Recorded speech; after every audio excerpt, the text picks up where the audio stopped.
Yeah, Mr. Bashir. Mr. Ali Bashir, are you Muslim? Uh, Yes, I am. oh, so which sect is it? Is it Nation of Islam or just normal? No, no, it's Orthodox Islam. Okay, when did you convert? Around the time was I it like? converted. Because you said I converted. I was a Christian all the way up until 15. After that day, I took off, and I've been a Muslim ever since. I started in the Nation of Islam, mm, and I accepted the Sunni Islam, uh, um, about a year after Elijah Muhammad passed on. So mm, yeah, I had a transitional stage. It just made sense to me, and I'm so glad that I did that now. I love being a Muslim. mm, mm, I love living the life of a Muslim. mm-hmm. It's so beneficial for me. Yeah. It's so many things that I learned being a Muslim, and I just don't want to go back. I just can't see me living my life any other way. And my children are Muslims. Yeah. Mm, And my grandchildren are Muslims. So I introduced it to them, so they were born like that. Right. mm. This And isn't a judgmental question at all. But, I mean, is there any conflicts of interest between your faith and your profession as a boxing trainer? no, no, it's what I do. It's what I do. It's how I make my living. It's how I pay my bills. And nobody has the right to tell anybody how to take care of themselves or take care of their family. No, I've been training boxers, and mind you, I'm one of very few boxers that have trained fighters. And no job.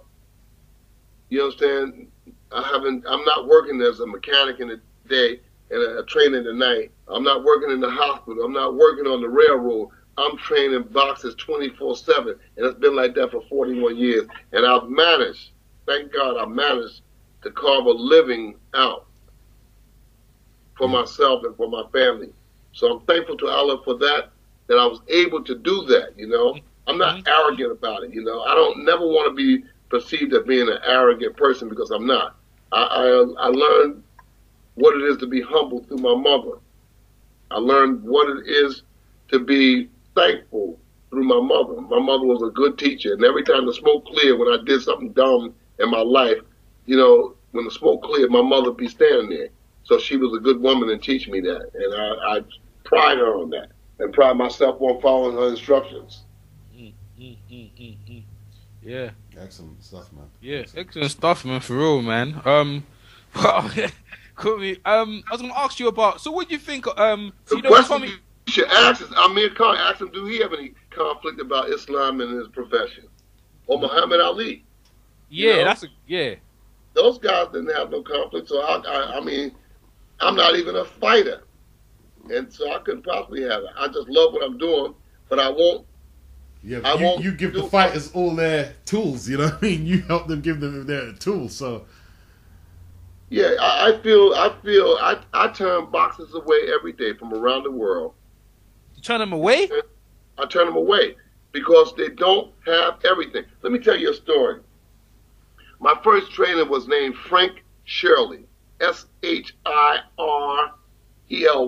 Shirley, Ley. Right. And he taught me all the basics. He's the best teacher I've ever had because he was so compassionate and he was so in love with the sport. And he taught me how to stand. And taught because everybody starts out as a southpaw. He said no. He turned me around in the orthodox sense, and I felt so deceived. Like, what the heck is this? I can't box like this here. But he taught me that if something happened now, I automatically go to the orthodox stance because he taught me that. That was his rule. He taught me how to turn the jab. He taught me the basic fundamentals. Probably the best teacher I ever had for this sport. And I came into the gym. Maybe I had 13, 14 amateur fights at the time. And I came into the gym one day and I said, Mr. Shirley, what do you want me to do? He said, just stand here by the ring with me, and I stood by the ring and he was yelling at the other guys in the ring, use the jab, hook off the jab, just giving instructions. So I waited for about 15 minutes. So I said, Mr. Shirley, you want me to go change now? He said, just stay here by the ring. I'm going to get to you in a minute. And he kept talking. Another 15 minutes go past.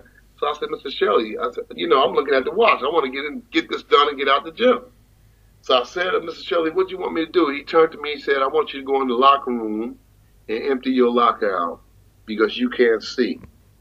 And everything, it was like I don't know, like a nuclear bomb had hit the country. Like it just stymied me. I said, I looked at him for about 15 seconds before I said something. Like, Yeah. He said, you can't see, so just go back there, empty your locker out with one of these other kids, and come on back out here with me. And I got angry. I got upset because in my mind, I'm going to be the next star, you know? Yeah. Everybody was vying for his attention, you know? So I thought I'm going to be the next star. And I just went back there, empty the lockout, and I wound up going to another gym and resuming, you know? And I hadn't seen him to him for a long time. So I came home one day, and my mother said, hey, Mr. Shirley said it came past and asked me. This is about 7 months later. Mm-hmm. He came past to ask about me, you know. And I went to see him. You know, he wasn't doing good, so I went to see him. And I started hanging out with him, carrying a spit bucket, blah, blah, blah, blah, blah, blah, blah. And one thing led to another. Next thing I know, you know, I'm working with amateur fighters, and one thing led to another, and here I am now, you know. So, but I remember that. He told me something. He said, son, he said, when you don't have all the tools, it's best to go with your tools that you do have work. Yeah. Yeah.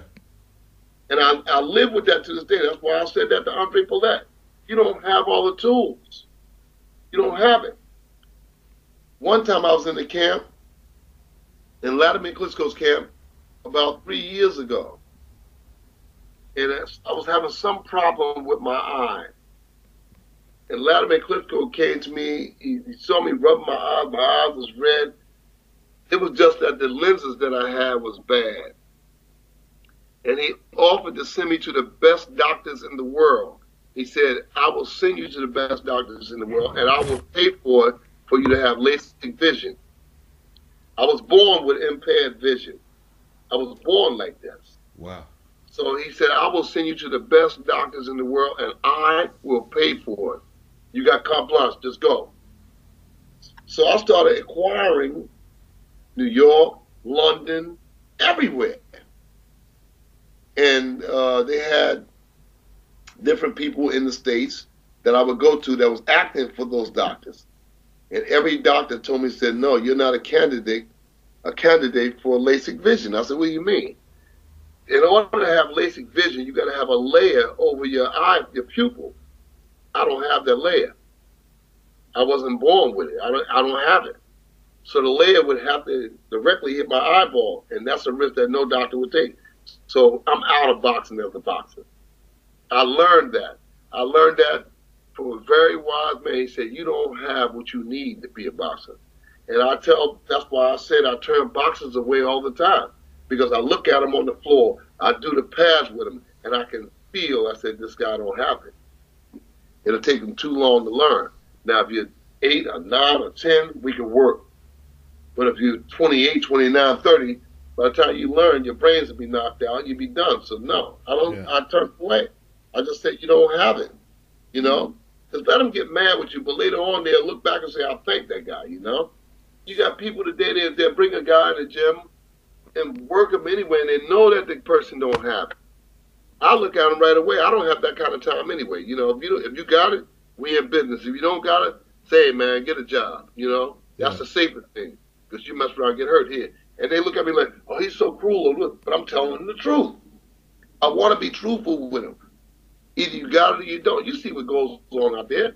Yeah. You know? You see what, you know boxing. You understand boxing. Boxing is a beautiful sport when you can do it. But it can be a very vicious sport when you don't have the tools.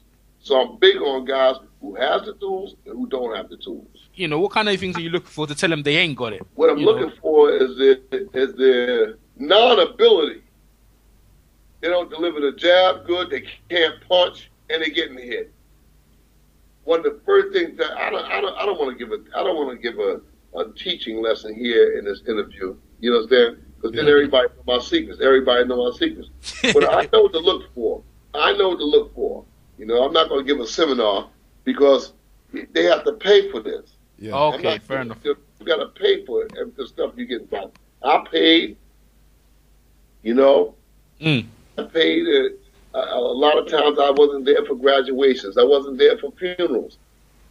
I was training Monty Barrett for the Nikolai Valua fight, and my mother died.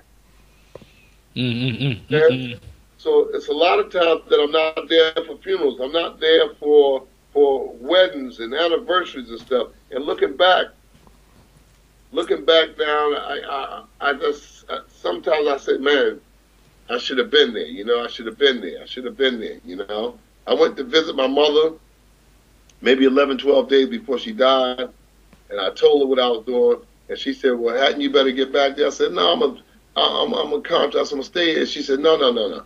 You need to go back to where you was. That boy needs your help. Go back there. I'll be all right. She died like 7, 8 days later, and I told my brother, represent me because I got to stay here. You know, so he got huffy puffy with me. I said, mother told me to do it. And that in the conversation, and he said, okay, I got it. You know, he knew how she was, so he understood what she had told me, and I did what she told me to do. She told me to go back. That's deep. So when you look back, it is. It's I'm telling you, she was dying. That's a touching. I left the camp, and I flew into. She was in Virginia. We was in the Catskills in New York. I flew into Virginia, and my brother and I stayed there with her 5 days. And my mother knew where I was training boxing. She said, "Well, what you?" I said, "Well, I'm training a guy. He getting ready to fight for the world championship." And she said, I told her it's going to be on television and blah, blah, blah, blah. He's going to fight in Chicago. She said, well, Hank, you better get back. I said, no, I'm a contract worker. I'm going to stay here with you, you know. And she said, no. You need to go back. Because I said, no, I got a guy I can't watch him, you know, watching the fighter. You know, he's working with the fighter. She said, no. She said, don't leave nobody watching your process. Go back and cook yourself. I went back, and about 6 days later, she died. And my brother went and did the funeral. And I just thought, I said, wow, you know, I kept saying that I should have been there. And then one of my daughters graduated one time, and I wasn't there. And then somebody else's birthday. And then this anniversary came, and blah, blah, blah. And, you know, I just said, wow, you know, I should have been there. I should have, you know, I should have did a lot of things. You know, and boxing prevented me. And then I started looking at it as well. This happened because it was supposed to happen, you know, and here I am.